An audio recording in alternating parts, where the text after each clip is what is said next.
Of course. Follow me.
Greetings, one to the port of Piraeus. Piraeus is one of the busiest ports in the Greek world. Here like a river that runs all.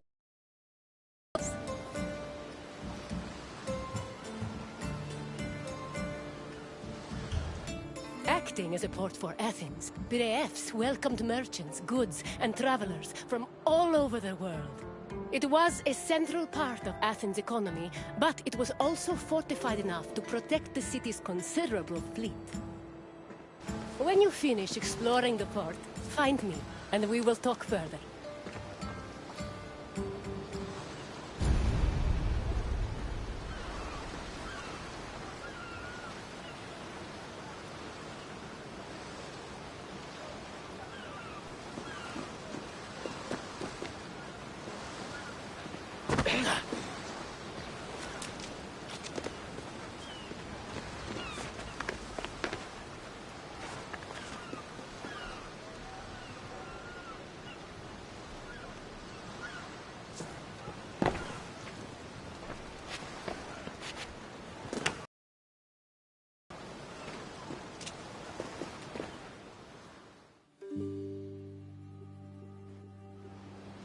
Piraeus, a peninsula southwest of Athens, became the city's main port after the politician Themistocles encouraged the development of its natural harbors.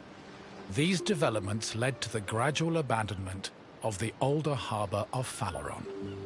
Piraeus's fortifications were further developed by Cimon and Pericles, along with the long walls which ensured goods could still be moved during sieges. Piraeus was divided into three main sectors: the military port, the emporion, and the residential area. By the 5th century BCE, it had become not only Athens' naval headquarters, but also the mercantile center of the Mediterranean.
Piraeus' development during the 5th century BCE attracted a large population. Many craftsmen, merchants, bankers, sailors and ship owners moved to the port in great numbers. The population was a mix of Greek citizens, foreign visitors, and immigrants known as metics. The variety of the port's inhabitants gave Piraeus a cosmopolitan atmosphere. Most of the residents were involved in trade, but others worked on shipbuilding or in larger-scale industries like shield factories. Piraeus' commercial focus offered many opportunities for those seeking to increase their wealth and status.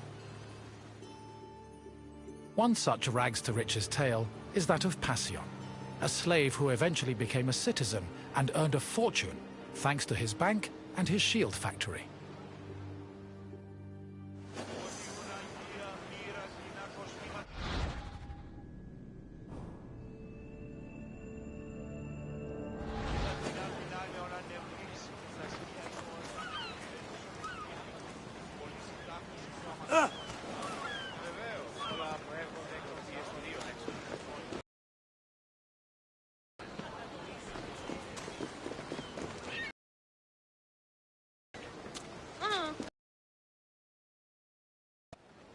Piraeus was a demi, or district, of Attica.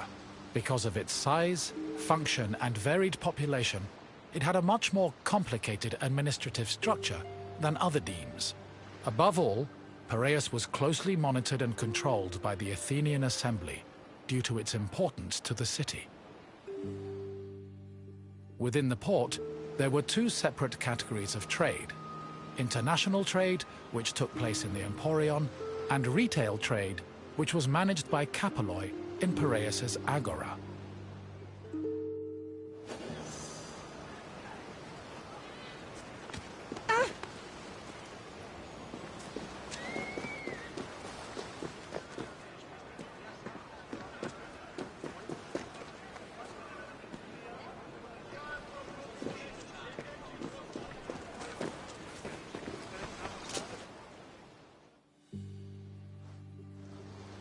The Emporion was a commercial port dedicated to trading goods from overseas. All international transactions were required to be made within its limits and needed to be exclusively wholesale. Elected magistrates managed all business and laws in the port. Meanwhile, port authorities known as epimeletes oversaw trade and took care of the regulation of prices. This was an especially crucial duty, as the amount of supplies and goods could fluctuate wildly based on factors like bad harvests or lost cargo. Common products sold in the Emporion included vegetables, fruits, fish, leather, timber, marble, metal, weapons, and ceramics. According to Hermippos, Athens was also wealthy enough to afford the finest goods from all over the world, including figs from Rhodes, almonds from Thassos, oil from Samos, and wine from Chios. Taxes were collected on all merchandise that came into the Emporion, which provided Athens with a major source of income.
After arriving in the Emporion, merchants set up samples of their goods in a display area called the Deigma.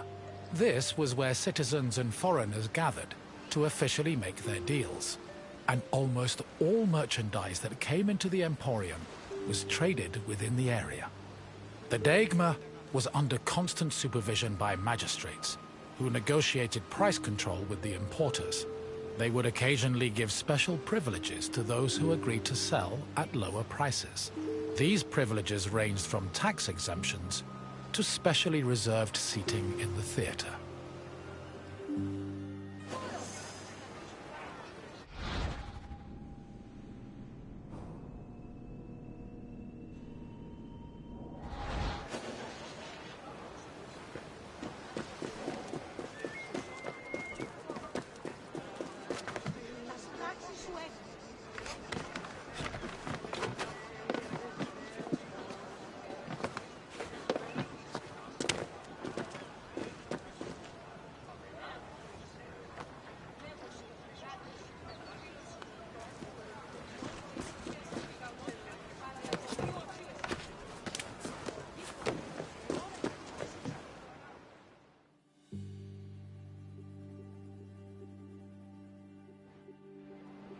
Piraeus was a deme, and as such was supervised by a magistrate called the Demarchos.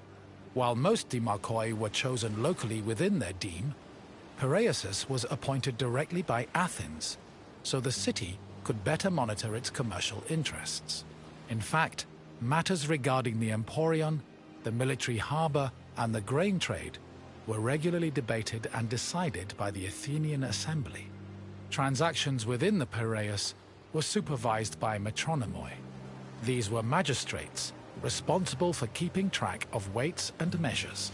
They made sure merchants' measurements were always accurate to prevent bad deals and scams. Even though Piraeus would eventually develop into a city in its own right, it always remained under the control of Athens.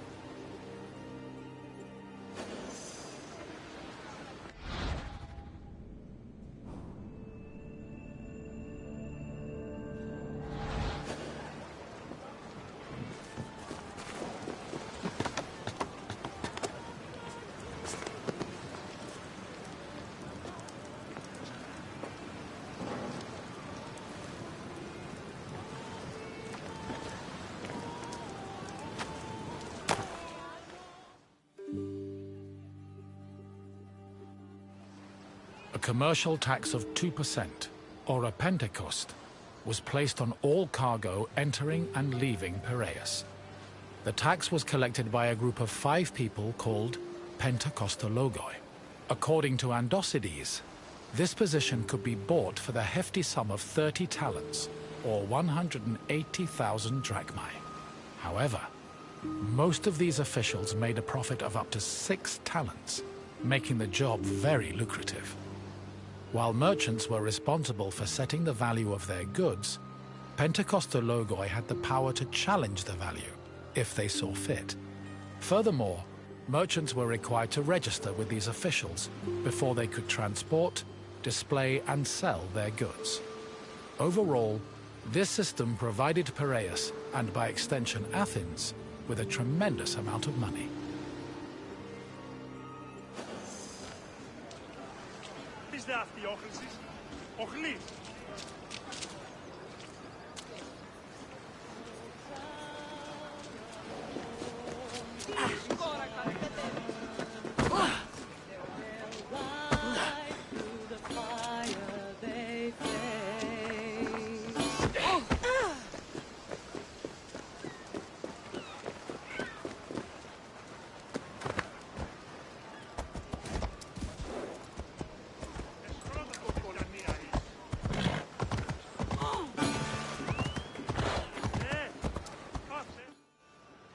The sale of grain was overseen by special magistrates called sitophilikeis. Since some Greek cities had a grain deficiency and relied heavily on imports, these officials were extremely important. Their duties encompassed all aspects of grain commerce, including price control and profit margins, to ensure Athens remained well-fed. This is no surprise.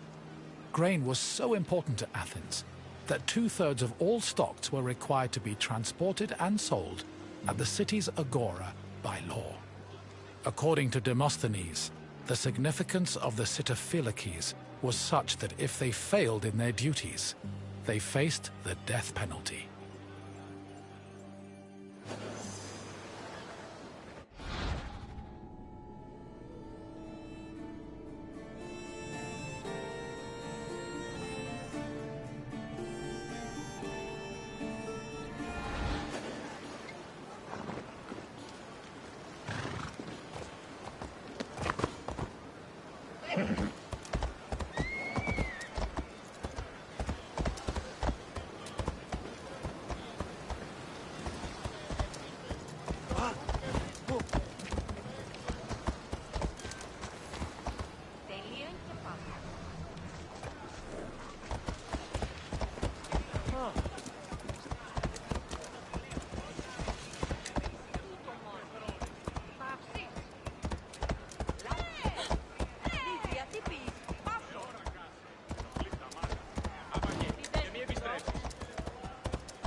The Emporion operated on a foundation of credit and loans.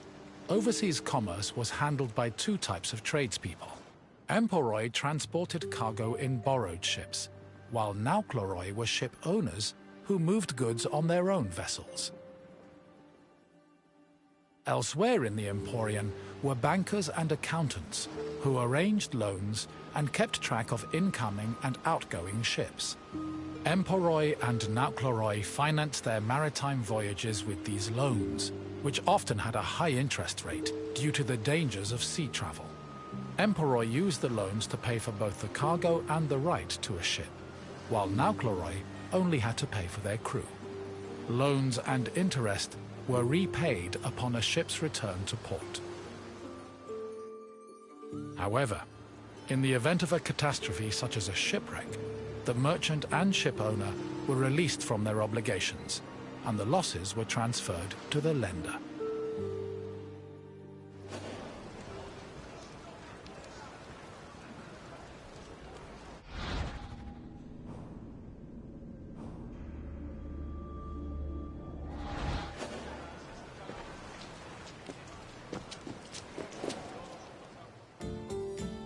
You've returned. I hope you enjoyed your stroll through the port. Piraeus was important to Athens' commercial interests, but it eventually came into its own as a vibrant and bustling port. If you have any questions, don't hesitate to ask.